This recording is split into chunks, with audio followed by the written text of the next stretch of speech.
Hello.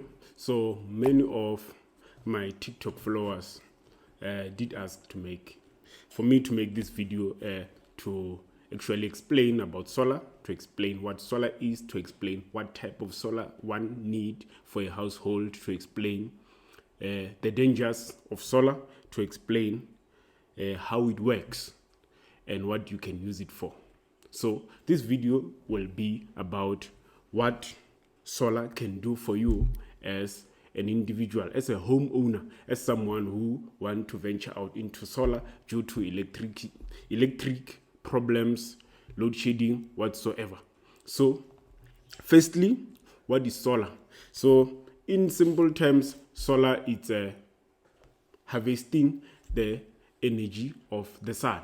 So we use that through solar panels that collects the rays or radiation from the sun and then convert it into DC. DC, it's direct current. It's mostly for vehicles and some other things, but it's not a household current that we use. In the household, we use alternating current, not DC. So DC is direct current. It's direct from the sun to the panel, from the panels to the batteries. So what we have is that system of panels, inverter that converts or charges the batteries with that direct current, and then it goes to the batteries, and then the batteries store that energy, and then that energy, when it's stored, it can be converted into AC. AC is alternating current that is used in homes.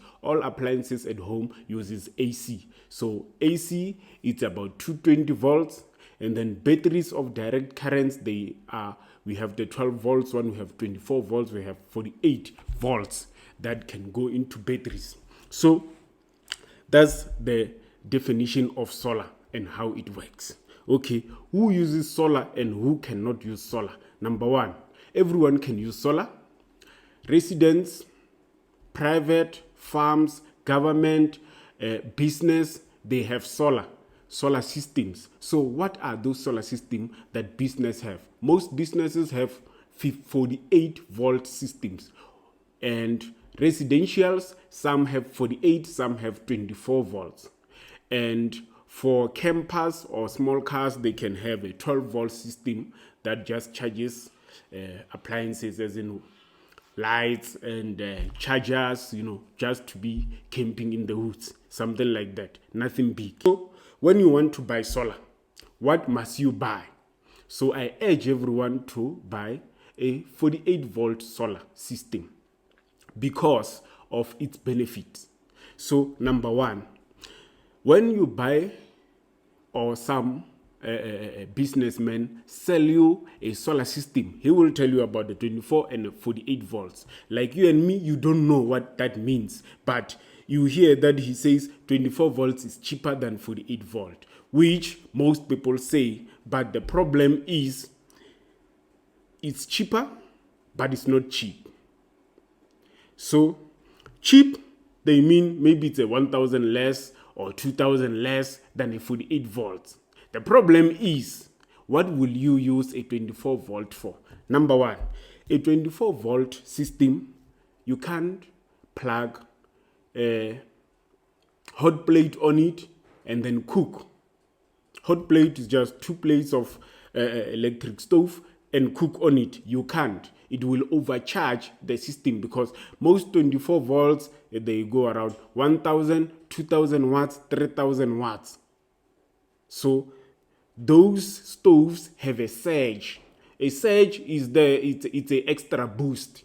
So when they turn on, they make sure that they must get hot fast. So that surge requires more power at once, and 24 volts don't have that. So most people who they sell them 24 volts, they say they can do these things, but they cannot. And in the end, you reach that limit and you burn up the capacitors inside the system. So I urge everyone to buy a 48 volts, not 24 volts. 24 volts is cheaper, but it's not that expensive. 48 volts is not that expensive than a 24 volts. It's a difference of less than $2,000-3,000 bucks.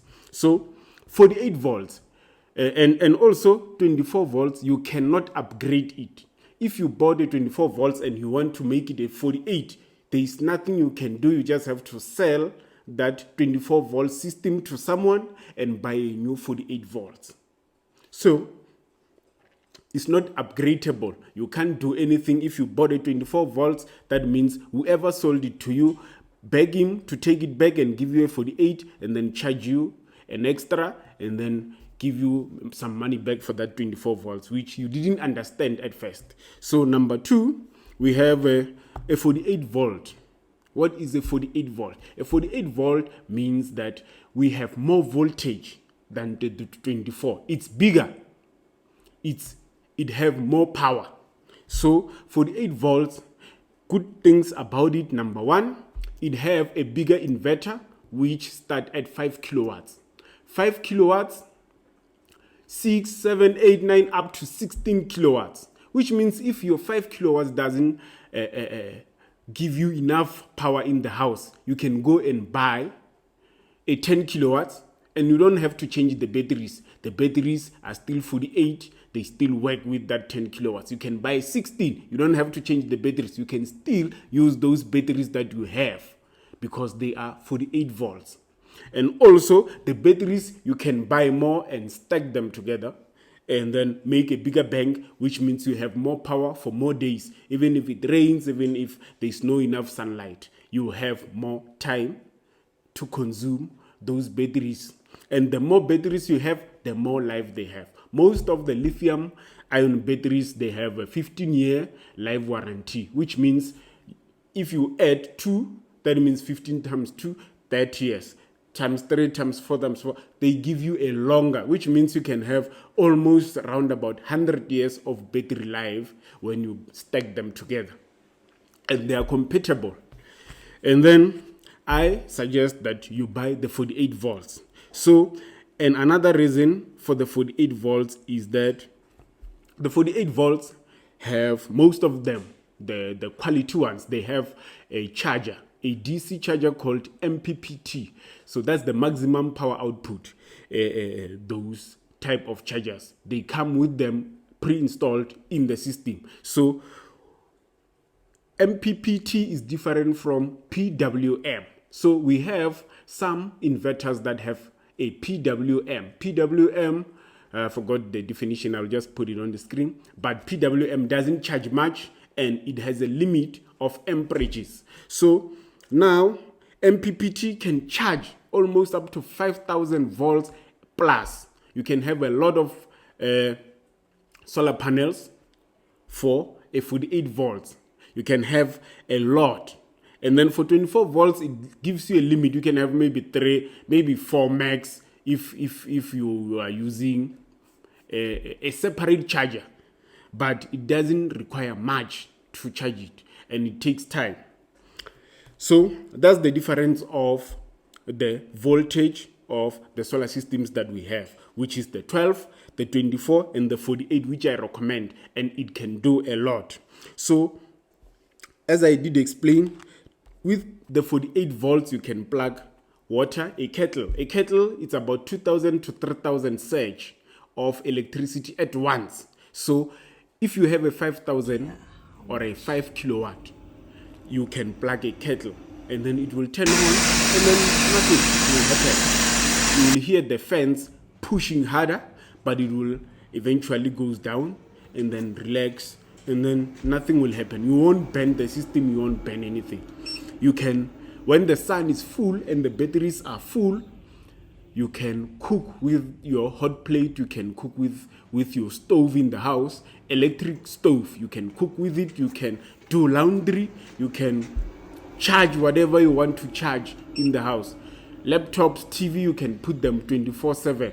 You can turn on the fridge 24/7 with the 48 volts. That's the benefit of it. What depends, it only depends on how many batteries you have for consuming during the night. So in the night when there is no sun, you can just plug and cook with the solar, with the hot plate or with electricity at night. It will chow the battery faster. So you don't need to use the heavy loads at night. Use them during the day when the sun is replacing that energy. And then the battery types. So we have the batteries. Firstly, we have the AGM, gel, cell batteries. Those ones, they are around about 3,000 to 6,000 each. But I do not recommend you buy AGM, cell, or acid batteries in these days of lithium ion. So what's the difference between the acid and AGM and lithium? Lithium is a bit expensive, and then AGMs are cheap. Okay, what do you need a battery for? A battery, we need it for storage, so storing power. So when you buy a AGM or those acid batteries, you can store power in there, but that power you can only use 50% of it, and they discharge fast, which means when you use heavy appliances, those appliances will chow that battery fast, and the more you chow it below 50%, it dies slowly. It can even last you a year if you are over using it. So I recommend you use a solar, a lithium ion. Lithium ions are good. They store enough power, and also they have 100% usage. So you can use that battery from 100% to about 0, and it won't die. But if you use all the power in an AGM, it will die off. It will not charge anymore because you consumed all its electrons in there, so it doesn't have power anymore.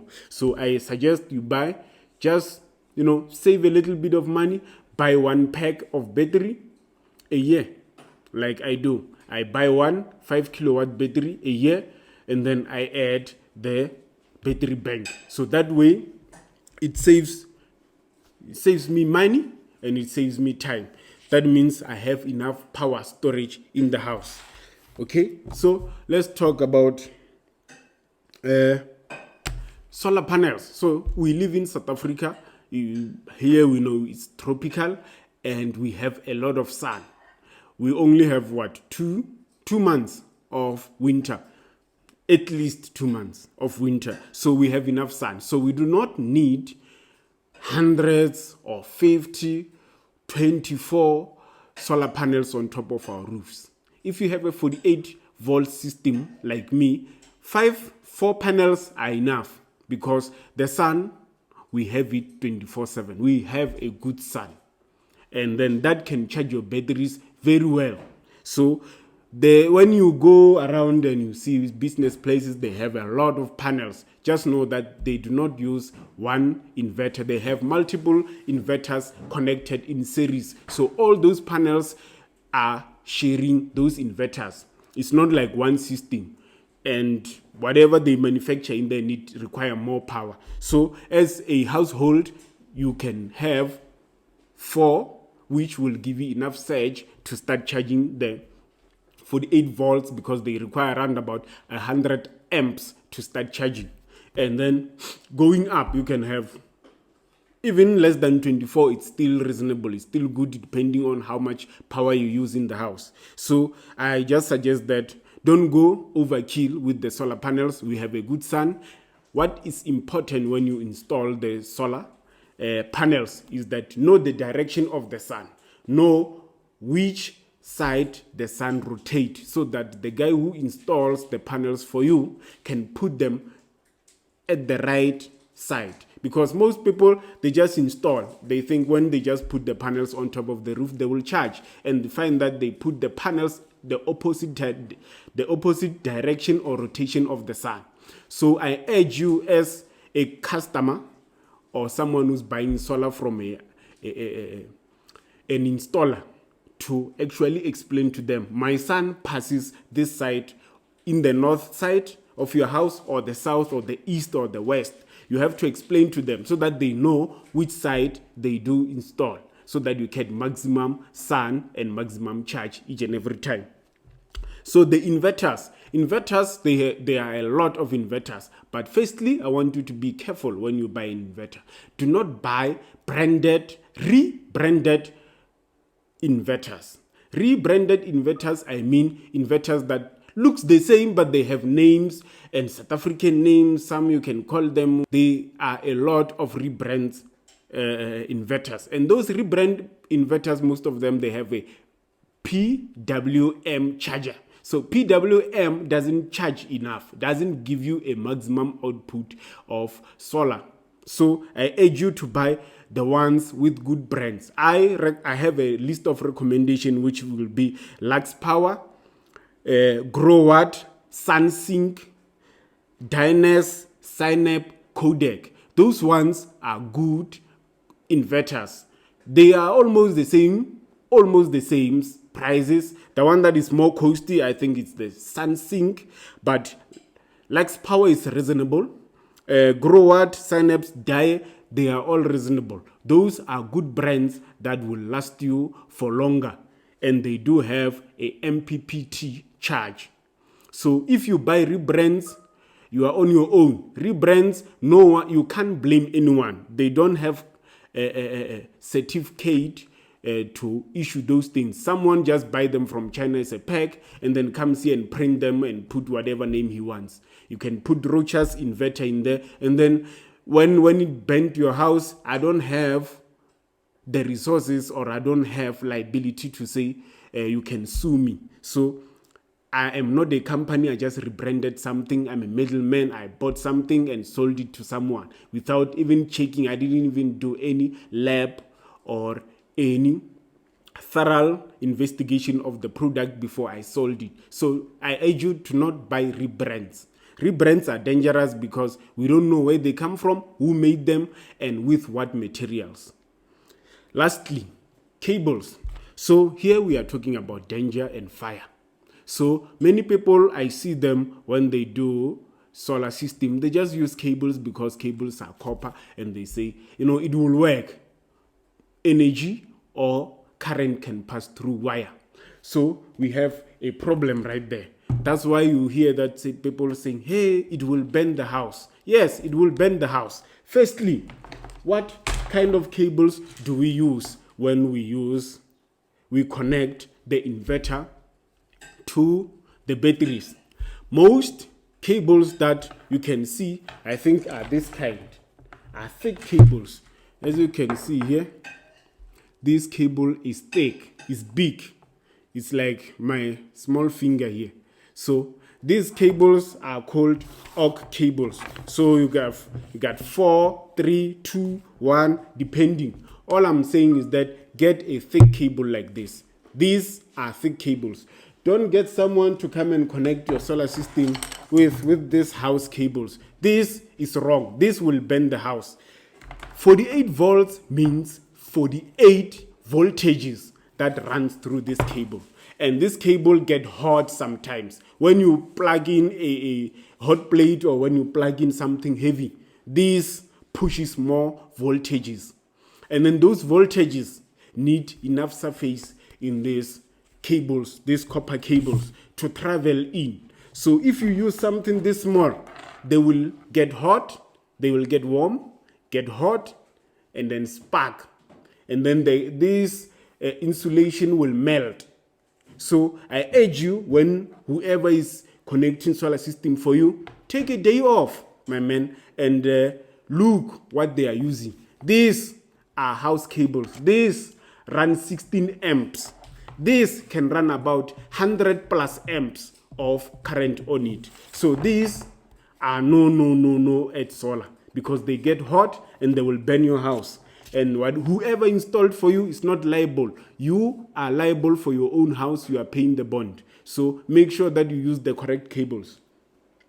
And then these are used to connect batteries and inverter. And then we have lugs here. So whoever connects, make sure that he goes and buys these lugs. These are called lugs. You get them from builders or any electrical cable. You can get them, and then they make these nice connections. And then you also have to buy this heat shrink. Don't use salt tapes here. You buy these heat shrinks, and then you install them nicely into this, and then it makes this nice cover to cover it nicely. So this you can get them from any shop, builders, whoever, Chinese shop. You can get them as a pack like this. Even take a lot there. They are called heat shrinks, and then you just apply it there, and then you make nice covers like this so that your connection is neat and it shows that you covered nicely. And then for the house, so now we are connecting from the inverter to the main switch. So this cable is called M8. So as you can see how it is inside, you see it have a lot of copper inside it. So you have to connect this cable from the inverter to your main switch. These cables can get hot also when you connect. So many people will go around and use that white cable and connect it from the inverter to your main switch, which is raw. So one of these cable, and look at this one. This can push more amps. This can't. It's just one string. These are about 8 in there. So 2, 4, 6, 7, about 7 in there. So these can hold more power and be resistant to heat of voltage passing through it. So please use these big cables for the inverter to your power main switch. And these ones are the ones that we use to plug lights in the house. You can take them from the main switch, that's where they work. From the main switch to your lights, to your plugs. But to the stove, you need the bigger ones. To high appliances, you need bigger, thicker cables that can push more amps. Because these ones, when you plug something heavy, they get hot. And when they get hot, with time, this insulation will start to erode and start dying off, and then they will touch each other. When they touch each other, it's a spark. One spark, it's fire. And then when it's fire, you have to turn it off. So this is my go-to. I checked the fire extinguisher. This is not the best, but it's something cheaper for everyone or every household. You can get this fire extinguisher at Macro for about 70 rands. Sometimes they even put them $50. So get yourself this one, put it near your solar system or in the garage. You can even put it in the car. You can buy 2, one for the car as I did, and one for the house. So these are good home emergency fire extinguishers than buying those big ones, because those big ones, they need service all the time. They are expensive. So this is cheaper. It's on the go. You buy one, you use it, and then you buy again and you use it. $70 is not much than burning the entire house. And then also one last thing. There is for lithium ion batteries. What happens if your lithium ion batteries are burning? So there is a fire extinguisher for lithium ion battery, which is a little bit expensive, about 2,800 at Macro and other outlets. But lithium ion batteries, you cannot extinguish it with this type.